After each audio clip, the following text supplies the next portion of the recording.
여러분은 우리가 흔히 동양인이라고 부르는 한중일 세 나라 사람들을 쉽게 구별하실 수 있나요? 많은 서양인들은 이들이 모두 비슷하게 생겼다고 말하지만 실제로 이들의 삶의 방식과 문화는 천차만별입니다. 겉으로는 비슷해 보이는 모습 속에 숨겨진 충격적인 차이들, 때로는 분노를 일으키고 때로는 실망을 안겨주는 그들만의 독특한 특징들이 있습니다. 특히 최근 들어 세계적으로 주목받고 있는 이 세 나라의 문화 차이는 더욱 뚜렷하게 드러나고 있죠. 미국인 여성이 수년간의 경험을 통해 발견한 충격적인 문화 차이 속에서 느낀 분노와 실망, 그리고 예상치 못한 놀라운 발견들을 지금부터 함께 알아보도록 하겠습니다. 그 전에 잠깐 1초 만에 누를 수 있는 좋아요 버튼을 꾹 눌러주시면 영상 제작에 큰 힘이 됩니다. 그럼 바로 사연 시작하겠습니다. 안녕하세요. 제 이름은 로사라고 합니다. 저는 미국의 유명 기업에서 마케팅 업무를 담당하고 있어요. 업무에 있어서는 열정적이고 능력을 인정받고 있지만 내성적인 성격 탓에 회사 밖에서의 사교 모임은 그다지 선호하지 않는데, 나이가 30대 중반이 넘다 보니 최근 주변에서 일만 하지 말고 연애도 해보라는 이야기를 자주 듣고 있습니다. 솔직히 말씀드리면 사람을 만나고 연애에 있어서도 신중한 편이라 쉽게 시작하지 못하고 있어요. 요즘은 주변에서 미국인보다 한국인과 만나보는 게 어떻겠냐는 제안을 의외로 많이 받고 있었는데, 주변 친구들은 한국 남자들이 섬세하고 다정하며 패션 감각도 뛰어나다고 이야기하면서 제게 적극적으로 추천하고 있지만, 저는 아시아 문화나 사람들에 대해 잘 알지 못하고 중국이나 일본 정도만 조금 알고 있어서 망설여지는 것이 사실이었습니다. 그러던 어느 날 저에게 가장 오래되고 제일 친한 친구인 벨라가 5년 만에 이탈리아에서 미국으로 돌아와서 오랜만에 만나게 되었어요. 벨라는 이탈리아계 아버지와 미국인 어머니 사이에서 태어난 혼혈로 우리는 유치원 시절부터 함께 자란 친구예요. 서로의 부모님들도 친한 사이라 오랜 시간 함께 지내며 추억을 쌓고 자랐습니다. 벨라는 저와 다르게 활발하고 개방적인 성격 덕분에 내성적인 저에게 많은 도움이 되었어요. 5년 전 벨라는 아버지의 고향인 이탈리아 밀라노로 패션 디자이너로서의 꿈을 이루기 위해 떠났고, 그동안 우리는 영상통화와 메시지로 틈틈이 안부를 전하며 오랜 우정을 이어왔습니다. 브런치 카페에서 만난 벨라는 예전보다 더욱 세련되고 성숙해진 모습이었어요. 여전히 라떼를 즐기는 그녀의 모습을 보며 마치 시간이 대학생 때로 돌아간 기분이 들어서 너무 좋았습니다. 카페에 앉아 커피를 마시던 중 벨라는 문득 제게 흥미로운 질문을 했는데요. 로사, 넌 유럽 사람들을 쉽게 구별할 수 있어? 그녀의 질문에 저는 잠시 생각에 잠겼어요. 사실 우리 미국 사람들은 주로 캐나다인들이나 미국인들을 구분하는 데는 익숙합니다. 같은 인종이라도 그들만의 독특한 표정이나 행동을 보면 자연스럽게 구별이 되거든요. 그런데 다른 나라 사람들을 구별하는 건 좀 다른 얘기인 것 같았죠. 벨라는 제 고민스러운 표정을 보며 웃으면서 말했습니다. 사실 나는 아시아 사람들을 구별하는 게 더 쉬워. 저는 그 말을 듣고 깜짝 놀랐어요. 같은 인종이 아니라 다른 인종인 아시아 사람을 구별하는 게 더 쉽다는 게 믿기지 않았습니다. 특히 벨라는 이탈리아에서 만나고 있는 한국인 남자친구 이야기를 하면서 아시아 사람들 간의 미묘한 차이점에 대해 설명하기 시작했는데, 처음에는 그저 호기심으로 듣기 시작했지만 벨라의 이야기를 들으면 들을수록 점점 더 흥미진진해졌습니다. 그동안 저는 아시아 문화나 사람들에 대해 깊이 생각해 본 적이 없었거든요.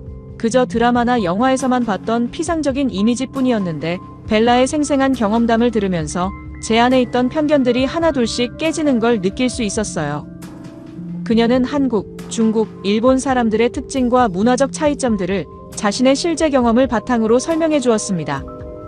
단순히 외모나 패션 스타일뿐만 아니라 직접 연애를 하면서 그들의 사고방식과 생활 습관까지 세세하게 이야기해 주었어요. 저는 벨라의 이야기를 들으며 문득 제 삶을 돌아보게 되었습니다. 일에만 몰두하느라 이런 다양한 문화와 사람들을 만날 기회를 놓치고 있었다는 생각이 들었고, 그 생각에 지나간 시간들이 아쉬워졌어요. 벨라는 카페의 창가 자리에서 따스한 오후 햇살을 받으며 각 나라 사람들의 특징에 대해 더 자세히 이야기해 주겠다며 자리를 바꿔 앉았습니다. 그녀의 경험담을 통하여 아시아 문화와 사람들에 대해 더 깊이 이해할 수 있을 것 같았습니다. 게다가 벨라의 이야기는 제가 평소에 궁금해하던 것들에 대한 답이 될 수도 있을 것 같았어요. 벨라는 천천히 과거의 이야기를 꺼내기 시작했는데 그 목소리에는 묘한 감정이 묻어 있었습니다. 대학교 시절 저는 경영학과였고 벨라는 패션 디자인을 전공했기에 캠퍼스에서 자주 마주치지 않았지만 늘 다양한 사람들과 어울리며 새로운 경험을 쌓고 있었어요. 그 당시를 회상하며 벨라의 말투에는 자신감도 묻어났지만 때때로 그 경험에 대한 미묘한 감정도 느껴졌습니다. 벨라는 당시 중국인 남자친구를 사귀었을 때 이야기를 전했어요. 그때 그 사람은 정말 남달랐다고 하면서 마치 다른 세상에서 온 것처럼 느껴졌다고 했습니다. 벨라는 그 당시 중국인 친구를 저에게 소개하려 했지만 서로 시간이 맞지 않아 잠깐 인사만 나누고 지나쳤던 기억이 나요. 그때 인사만 나눴던 터라 그 친구의 얼굴도 어렴풋이 기억날 정도였죠. 하지만 벨라가 들려준 이야기들이 하나둘 떠오르면서 그 중국인 남자친구에 대한 그녀의 감정이 더욱 선명하게 다가왔습니다. 중국인 친구는 중국 최대 부동산 개발 회사 회장의 아들이었어요. 베이징과 상하이에 수십 채의 고급 빌딩을 소유하고 있는 집안이었습니다. 그의 가족은 홍콩에도 여러 채의 호텔을 운영하고 있었고 캐나다와 호주에도 거대한 부동산을 보유하고 있었다고 해요. 벨라는 그가 늘 최신 스마트폰을 사용하고 유명 브랜드의 신발이나 옷이 나올 때마다 당연하게 바꾸는 모습이 기억에 남았다고 말했어요. 명품 브랜드의 로고가 크게 박힌 옷을 입고 다녔고 그런 모습들이 평범함을 넘어서 자신을 정의하려는 시도처럼 보였다고 말했습니다. 가장 인상 깊었던 점은 그가 항상 자신이 평범한 중국인과는 다르다는 것을 증명하려 했다는 거예요. 그는 서양 문화를 열정적으로 받아들였고 영어를 완벽하게 구사하려고 애썼죠. 심지어는 자신의 문화인 중국 문화를 폄하하는 발언도 서슴지 않았는데 벨라는 이런 그의 모습이 마치 자신의 뿌리를 부정하고 새로운 정체성을 만들어내려는 필사적인 노력처럼 보였다고 해요. 그의 눈빛에서는 늘 인정받고 싶어하는 갈망이 묻어났고 마치 중국이 아닌 서양에서 인정받지 못할 것 같은 두려움에 사로잡혀 있는 것 같이 행동했다고 말했습니다. 그래서인지 그의 모든 행동은 과하게 느껴졌고 그 안의 진정성은 찾아보기 어려웠다고 벨라는 말했어요. 그리고 그녀는 한숨을 쉬며 위생 습관에 대한 이야기를 꺼냈습니다. 일주일에 한두 번 정도만 샤워를 하는 것이 일상이었다고 하네요. 더운 날씨에도 이런 습관은 바뀌지 않았고 이는 그들의 관계에서 큰 문제가 되었습니다. 더 충격적이었던 것은 그가 길거리에서 아무 곳에나 침을 뱉거나 담배를 피우는 모습을 보았을 때였다고 해요. 담배꽁초조차 아무 거리에서나 버리는 것을 당연한 일상으로 여기는 모습을 보고 그의 문화가 벨라에게는 너무나 불쾌하게 느껴졌다고 말을 했습니다. 그런 행동들이 중국 사람들에게는 아무렇지 않은 일로 받아들여지는 모습이 그저 충격적이고 받아들이기 어려웠다고 하면서 쓰레기도 그냥 아무 곳에나 버리고 이런 행동이 전혀 잘못된 것이 아니라는 듯한 태도를 보였다고 했습니다. 사진첩을 꺼내며 벨라는 당시의 추억들을 하나씩 보여주었는데 화려한 레스토랑에서 찍은 사진들, 명품으로 가득한 쇼핑백들, 그리고 그 속에서 어딘가 어색해 보이는 벨라의 모습이 눈에 들어왔어요. 그때 당시의 기억을 떠올리며 고급 레스토랑에서도 식사 예절을 무시하고 큰 소리로 이야기하거나 음식을 흘리는 모습에 벨라는 당황스러웠다고 합니다. 그녀는 이러한 물질적인 과시와 기본적인 예절의 부재가 결국 그들의 관계를 피곤하게 만들었다고 말했어요. 진정성 있는 대화나 감정의 교류보다는 항상 외적인 것들이 우선시되었고 기본적인 생활 습관의 차이는 점점 더 커져갔다고 저에게 말했습니다. 결국 서로에 대한 실망감이 쌓여갔고 한 달 동안의 유럽 여행에서 그 골이 더욱 깊어졌다고 했어요. 매 순간 남들의 시선을 의식하며 살아가는 그의 모습과 정작 기본적인 예의는 지키지 않는 이중적인 태도를 보며 벨라는 깊은 회의감을 느꼈다고 합니다. 그렇게 6개월 만에 그와의 관계는 막을 내렸고 벨라의 이야기를 들으며 저는 문화적 차이가 단순히 겉으로 보이는 모습뿐만 아니라 가치관과 생활 방식의 차이로까지 이어진다는 것을 깊이 이해하게 되었어요. 그리고 이런 차이점들이 연인 관계에서도 얼마나 큰 영향을 미칠 수 있는지 깨닫게 되었어요. 처음엔 그저 다른 문화일 뿐이라고 생각했지만 실제로 그런 차이들이 쌓여갈수록 감정이나 이해에 있어서 큰 갈등을 일으킬 수 있다는 점을 알게 되었어요. 그녀가 겪은 일들이 제게는 꽤나 큰 인상을 남겼고 그런 경험을 통해 많은 것을 생각하게 되었습니다. 벨라는 잠시 생각에 잠기더니 그녀의 두 번째 연애 이야기를 시작했어요. 일본인 남자친구와의 이야기였죠. 처음에는 그의 예의 바른 모습과 섬세한 배려에 좋은 인상을 받았다고 해요. 항상 정시에 약속 장소에 나타났고 데이트 코스도 꼼꼼하게 계획했으며 작은 기념일도 잊지 않고 챙겼다고 합니다. 그의 키는 벨라보다 조금 작은 167cm 정도였다고 했는데 마른 체격의 어깨도 좁았지만 세심한 배려에 마음이 끌렸다고 했어요. 일본 남성들은 평균적으로 다른 국가의 남성들에 비해 체격이 조금 작은 것 같다고 조심스럽게 말했지만 그는 오히려 벨라의 키를 부러워하며 자신감 있게 대했다고 하네요. 무엇보다 그의 외모에서 가장 눈에 띄는 것은 독특한 헤어스타일이었다고 했는데 검은 머리카락에 왁스를 듬뿍 발라 이리저리 세워놓은 모습이 마치 일본 애니메이션 캐릭터 같았다고 해요. 벨라는 처음에 그의 이런 개성 넘치는 스타일이 신선하게 느껴졌지만 시간이 지날수록 제대로 씻어내지 않은 머리에서 나는 냄새와 덕지덕지 발린 왁스가 신경 쓰이기 시작했다고 합니다. 하지만 시간이 지나면서 일본인 친구의 성격에 대해 점차 의문이 생기기 시작했다고 하는데요. 그의 지나친 신중함이 답답하게 다가왔다고 해요. 간단한 식당 메뉴 선택에도 1시간 넘게 고민하고 주말 데이트 계획을 세우는데도 며칠씩 걸렸으며 모든 결정을 미루고 피하다가 결국 아무것도 하지 못하는 경우가 많았습니다. 벨라는 특히 그의 생일 때 있었던 일이 기억에 남는다고 했는데요. 벨라가 남자친구를 위해 깜짝 파티를 준비했는데 그는 갑자기 준비되지 않은 상황에 놓이는 것이 불편하다며 파티 장소 앞에서 30분 동안 망설였다고 합니다. 결국 들어오기는 했지만 내내 어색한 표정으로 구석에 앉아 있었다고 하네요. 더 큰 문제는 감정적인 교류가 거의 없었다는 점이었어요. 연인 사이에 갈등이 생겨도 그는 자신의 감정을 표현하지 않았고 대화로 풀어가기보다는 혼자 생각하며 시간을 보냈다고 합니다. 한 번은 벨라가 다른 남자와 이야기하는 것을 보고 불편해한 기색이 역력했지만 그 순간에도 아무 말 없이 자리를 피했고 며칠 동안 연락이 끊겼다고 했어요. 벨라가 무슨 일이냐고 물어봐도 괜찮다는 말만 반복했습니다. 그의 이런 수동적인 태도는 작은 일상에서도 드러났는데 영화를 볼 때도 저녁 메뉴를 정할 때도 주말 데이트 코스를 정할 때도 항상 벨라가 좋은 대로 하면 돼요라는 말만 반복했다고 합니다. 처음에는 배려라고 생각했지만 점점 그저 책임과 결정을 회피하는 것처럼 느껴졌다고 말했어요. 이런 소통의 부재는 그들의 관계를 점점 더 멀어지게 만들었습니다. 벨라는 마치 혼자 연애를 하는 것 같은 외로움을 느꼈다고 해요. 가끔은 그가 자신에 대한 감정이 있기는 한 건지 의심스러울 정도였다고 합니다. 결정적으로 벨라가 진지한 대화를 나누자고 했을 때 그는 계속해서 시간을 미루다가 결국 문자 메시지로 자신의 마음이 확실하지 않다는 답변만 보냈고 그렇게 그들의 관계는 흐지부지 끝이 났다고 말했습니다. 벨라는 그와의 마지막 만남을 떠올리며 쓸쓸한 미소를 지었어요.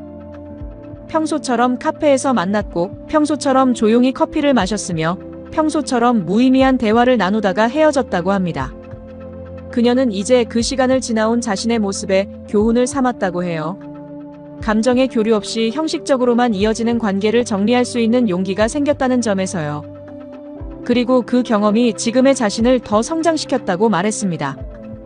벨라의 이야기를 듣던 우리는 어느새 카페에서 와인바로 자리를 옮겼어요. 붉은 와인 한 잔을 마시며 창밖으로 황혼이 물들기 시작하는 풍경을 바라보았습니다. 벨라는 와인을 한 모금 음미하더니 이탈리아에서의 추억을 이야기하기 시작했어요.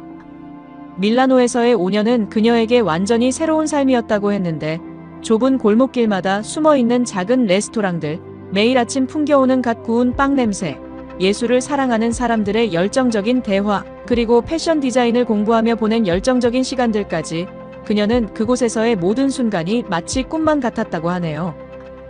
그러던 어느 날 평소처럼 도시를 거닐다가 한국인 남자친구 진수 씨를 만났다고 해요. 역사적인 건물들이 늘어선 거리에서 일어난 우연한 만남이었죠. 마치 로맨틱 코미디 영화의 한 장면처럼 극적이었다고 합니다. 관광객의 소매치기 사건이 그들을 이어주는 계기가 되었는데 갑자기 한 관광객이 명품 가방을 소매치기 당하는 순간 그는 즉시 상황을 파악하고 달려들어 도움을 주었는데 그때의 기억을 떠올리며 벨라는 그의 기민한 동작과 순간적인 판단력에 놀랐다고 합니다. 나중에 알고 보니 그는 한국에서 특전사 출신이었다고 했는데 한국 남자들은 의무적으로 군대를 가야 한다고 들었어요. 그 중에서도 특전사는 가장 엄격한 훈련을 받는 곳이라고 합니다. 위험할 수도 있는 상황에서 그의 빠른 판단력과 용기 있는 행동이 벨라의 눈길을 사로잡았어요. 소매치기범이 칼을 들고 위협할 수도 있는 상황이었지만 그는 전혀 망설임 없이 행동으로 옮겼다고 하네요. 그의 움직임은 마치 영화의 액션 장면처럼 정확하고 신속했다고 해요. 벨라는 그의 이런 모습에서 책임감과 용기를 동시에 느꼈다고 합니다. 단순히 강인함이 아닌 위험한 상황에서도 다른 사람을 도우려는 선한 마음이 느껴졌다고 하면서 이런 모습은 그가 받은 군사훈련 덕분이기도 하지만 그의 타고난 책임감과 정의로움 때문이었을 거라고 벨라는 말했어요. 그의 그런 모습은 이후 그들의 관계에서도 잘 드러났다고 합니다. 그의 세련된 외모와 깔끔한 옷차림은 오히려 부가적인 요소였어요. 검은색 터틀넥에 회색 코트를 입은 그의 모습은 마치 밀라노의 거리에 자연스럽게 녹아든 것 같았다고 말했습니다. 나중에 알고 보니 그는 특전사 전역 후 요리사의 꿈을 위해 이탈리아에 왔다고 해요. 그는 요리에 대한 열정으로 가득 차 있었다고 했고 군대에서의 엄격한 규율과 절제된 생활이 요리사로서의 자질을 더욱 단단하게 만들어 주었다고 전했습니다. 이탈리아의 전통 요리와 식문화를 배우고 싶어 이곳을 선택했다고 했어요. 현지 레스토랑에서 인턴십을 하면서 자신만의 요리 스타일을 찾아가고 있었습니다. 벨라는 그가 요리에 대해 이야기할 때마다 눈빛이 반짝이던 모습이 아직도 생생하다고 해요. 한국의 식재료와 이탈리아의 조리법을 접목시키는 퓨전 요리를 연구하고 있었고 언젠가는 자신만의 레스토랑을 열고 싶다는 꿈이 있었다고 합니다. 소매치기 사건 이후 그는 경찰이 올 때까지 피해자와 함께 기다렸고 유창한 영어로 상황을 설명하며 도움을 주었어요. 그의 침착하고 책임감 있는 모습에 벨라도 자연스럽게 그 상황에 합류하게 되었고 그의 진중한 태도와 따뜻한 배려심이 진정으로 그녀의 마음을 움직였다고 합니다. 그렇게 시작된 대화는 서로의 문화에 대한 이야기를 나누며 시간 가는 줄 몰랐다고 해요. 진수 씨는 한국 문화에 대한 자부심을 가지고 있으면서도 다른 문화를 이해하고 존중하는 열린 마음을 지니고 있었다고 말했습니다. 벨라는 그의 요리 실력에 감탄했는데 한국 남자들이 이렇게 요리를 잘하느냐는 질문에 그는 미소를 지으며 아버지로부터 영향을 받았다고 했어요. 그의 아버지는 30년간 초등학교 교장 선생님으로 재직하시다 퇴직하셨는데 바쁜 교직 생활 중에도 가족들을 위해 맛있는 음식과 간식을 만드는 것을 즐기셨다고 합니다. 그래서 자연스럽게 진수 씨도 요리하는 것에 관심을 갖게 되면서 요리사의 꿈을 키웠다고 해요. 이런 모습이 무척 흥미로웠는데 서양에서는 보기 드문 모습이었거든요. 교육자이면서 동시에 요리에 대한 열정을 가진 아버지의 이야기는 그녀에게 새로운 시각을 열어주었다고 합니다. 한국의 가족, 문화와 남성상에 대한 그녀의 고정관념이 깨지는 순간이었다고 해요. 자신의 생각을 분명하게 전달하면서도 상대방의 의견을 경청하는 그의 모습은 더욱 매력적으로 다가왔고 그렇게 그들의 만남은 자연스럽게 더 깊어졌으며 서로에 대한 이해와 존중을 바탕으로 연인 관계로 발전하게 되었다고 합니다. 벨라는 그의 진솔한 태도와 따뜻한 마음이 문화적 차이를 뛰어넘게 해주었다고 말했습니다. 와인 한 잔을 더하면서 벨라는 새 나라 남자들과의 데이트 경험을 더 깊이 비교하기 시작했는데요. 문화적 차이가 데이트 스타일에 이렇게나 큰 영향을 미친다는 사실이 흥미로웠습니다. 벨라는 중국인 남자친구와의 경험을 다시 한번 되짚어보며 그의 과시적이고 강압적인 태도가 얼마나 불편했는지 이야기했어요. 미슐랭 스타 레스토랑에서도 큰 소리로 이야기하며 자신의 부를 드러내려 했고 벨라의 의견은 거의 묻지 않은 채 자신의 기준만을 강요했다고 합니다. 데이트 코스도 항상 최고급 레스토랑과 VIP룸이 있는 클럽 같은 화려한 장소들로만 고집했으며 그녀가 조용한 카페에서 이야기를 나누고 싶다고 해도 전혀 귀 기울이지 않았대요. 명품으로 자신의 가치를 증명하려 했던 모습, 기본적인 위생 습관조차 지키지 않았던 불편한 기억들을 털어놓았습니다. 일본인 남자친구의 이야기는 더 복잡했는데 처음에는 그의 섬세한 배려가 무척 좋았지만 시간이 지날수록 그의 친절이 가식적으로 느껴지기 시작했다고 해요. 결정적으로 그들과 친구를 통해 그가 다른 사람들에게 자신을 비하하는 발언을 한다는 것을 알게 되었대요. 겉으로는 미소 지으며 벨라는 제게 너무나 완벽해요라고 말하면서 뒤에서는 서양 여자들은 이기적이고 산만하다는 식의 이야기를 했다는 거예요. 하지만 한국인 남자친구 진수 씨 이야기를 할 때는 벨라의 표정이 확연히 밝아졌어요. 그는 성실하고 노력하는 자세로 삶을 대하며 관계에서도 같은 진정성을 보여준다고 해요. 레스토랑에서 일하는 시간이 길고 힘들지만 늘 긍정적인 태도로 임하며 더 나은 요리사가 되기 위해 끊임없이 노력한다고 말했고, 매일 아침 일찍 시장에 가서 신선한 재료를 고르면서 밤늦게까지 새로운 레시피를 연구하는 모습에서 그의 열정이 느껴진다고 했습니다. 피곤할 법도 한데 벨라와의 약속이 있는 날이면 절대 늦지 않았고, 항상 그녀의 하루를 물어보며 진심 어린 관심을 보였대요.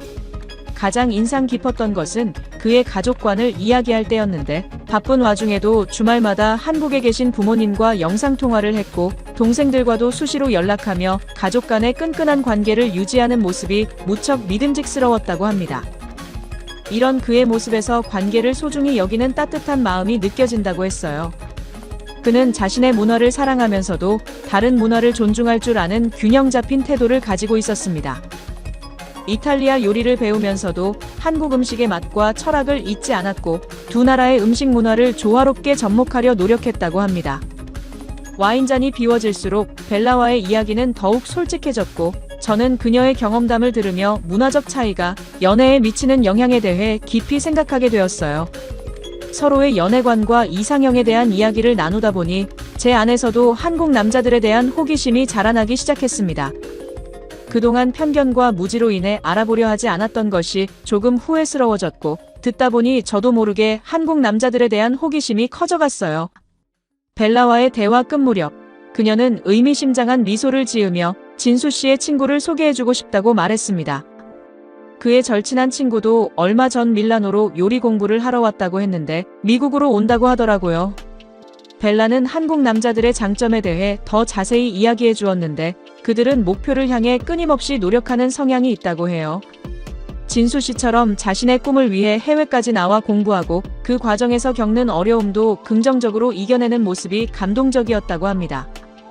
표면적으로는 감정 표현이 서툴러 보일 수 있지만 마음 깊숙이 진중한 사랑을 간직하고 있다고 하면서, 사랑하는 사람을 위해서라면 자신을 희생할 줄도 아는 깊이 있는 감성을 지니고 있다고 말했고, 이런 진정성 있는 태도가 벨라의 마음을 움직였다고 합니다. 새로운 관계를 시작한다는 것이 설레면서도 한편으로는 두려움도 느껴지기도 하지만, 그래도 벨라의 이야기를 들으며 한국 남자들에 대한 제 편견이 많이 사라졌어요. 진실하고 책임감 있는 태도, 가족을 소중히 여기는 마음, 그리고 자신의 꿈을 향해 끊임없이 노력하는 모습이 매력적으로 다가왔습니다. 벨라의 경험담을 통해 문화적 차이가 때로는 우리를 더 풍요롭게 만들어줄 수 있다는 것을 배웠어요. 이제 저도 조금 더 열린 마음으로 새로운 인연을 기다려보려 해요. 여러분은 어떠신가요? 문화적 차이를 넘어선 사랑, 한 번쯤 꿈꾸어보지 않으셨나요? 저도 한번 시작해보려 합니다. 응원해주시면 감사하겠습니다. 모두 안녕히 계세요. 오늘의 사연 어떻게 들으셨나요? 한중일 세 나라의 문화적 차이는 단순히 외모나 행동 양식의 차이를 넘어 그들의 가치관과 삶의 태도까지 깊숙이 영향을 미치고 있었습니다. 이런 차이들이 때로는 분노를 일으키기도 하고 때로는 실망을 안겨주기도 했지만, 그 속에서 발견한 진정성 있는 모습들은 우리에게 새로운 시각을 제시해 주었습니다. 앞으로 로사가 어떤 선택을 하게 될지, 그리고 그녀가 발견하게 될 새로운 이야기들은 어떤 것일지 궁금해지네요. 여러분은 이 이야기를 들으며 어떤 생각이 드셨나요? 여러분의 생각을 아래 댓글에 남겨주세요. 그리고 감동적인 사연을 주변 사람들과 공유하고 함께 이야기 나눠보세요. 마지막으로 1초밖에 걸리지 않는 구독과 좋아요, 알림 설정은 영상 제작에 큰 힘이 됩니다. 지금까지 감동을 담아 여러분께 진심을 전하는 감동담기였습니다. 오늘 하루도 행복한 하루 보내세요.